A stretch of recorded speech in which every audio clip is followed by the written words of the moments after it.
We start today's review with a confession. Even though I love many Zelda games, the GameCube's Wind Waker is not among them, or anywhere even close. Although there were some parts of the game that I enjoyed, the entire experience, for me, was ravaged by poor pacing and extended bouts of tedium. I mean, the bulk of the game was spent out at sea, sailing from location to location at a snail's pace, all the while having to babysit the wind direction and change it whenever it turned more than a few degrees. And the worst part about it all was that there was almost nothing to do during your travel time besides sit there and wait. Now I know that many of you felt that sailing added to the sense of adventure and exploration that the game offered, but for me it acted like an anchor that weighed down the entire experience to a point where I barely enjoyed any of it. But hey, the game sure did look pretty, and that's even more true today thanks to the Legend of Zelda The Wind Waker HD, which is essentially a high-definition remastering of the original game. But it's also more than just a graphical facelift, as it makes several small gameplay tweaks that end up having a big impact. And chief among these is the addition of something called the Swift Sail. This optional item nearly doubles your boat's cruising speed, while also changing the wind direction automatically whenever you turn. This will literally shave hours from the amount of time you'll spend traveling across the Great Sea, and completely removes the tedium of having to use the Wind Waker to change the wind's direction constantly. Now of course, you'll still use the Wind Waker throughout the game, whether it's to change the wind direction on land or to take control of a partner.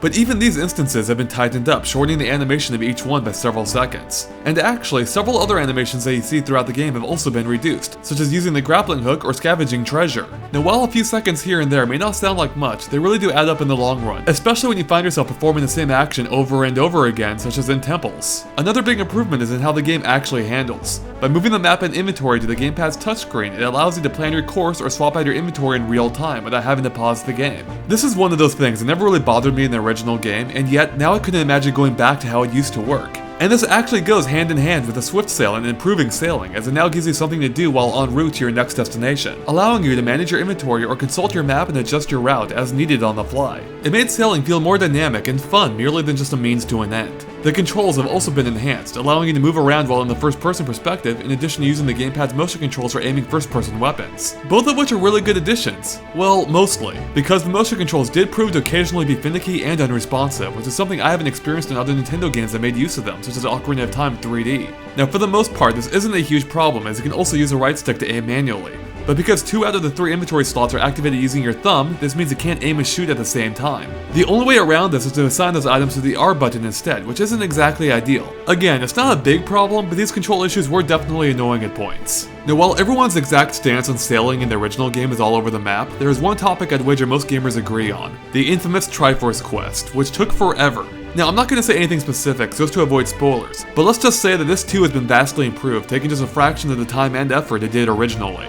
And of course, how can I not talk about the game's most obvious enhancement, the visuals? Now while the character models look as they always have, the textures have been redone, the lighting has been vastly improved, and the entire thing runs at 1080p. In short, the game is gorgeous. There were several points throughout the game where I just stood in place taking in the sights.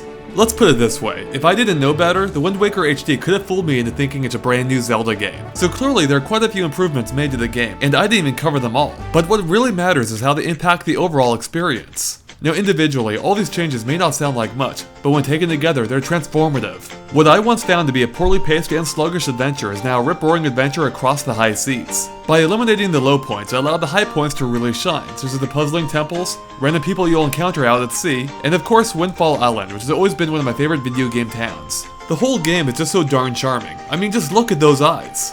With all that being said, Wind Waker HD isn't perfect. Some of the issues I had with the original GameCube version still remain, such as the game's slow opening, including the stealth-based Forsaken Fortress, which continues to test my patience. And then there are the control issues I had, which were annoying whenever they happened. The game could also do a better job of pointing you toward the optional Swift Sail, as it's far too easy to overlook given how much it improves the experience. Finally, if you've played and enjoyed the game before, there's really nothing new here from a content perspective. It's simply the same game, but improved.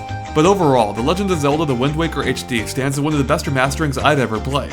It pulled off something I didn't think was possible. It made me enjoy The Wind Waker. It revealed to me a fantastic adventure no longer hidden by the tedium of sailing, but enhanced by it. It exposed me to a world rich in detail and even denser in charm.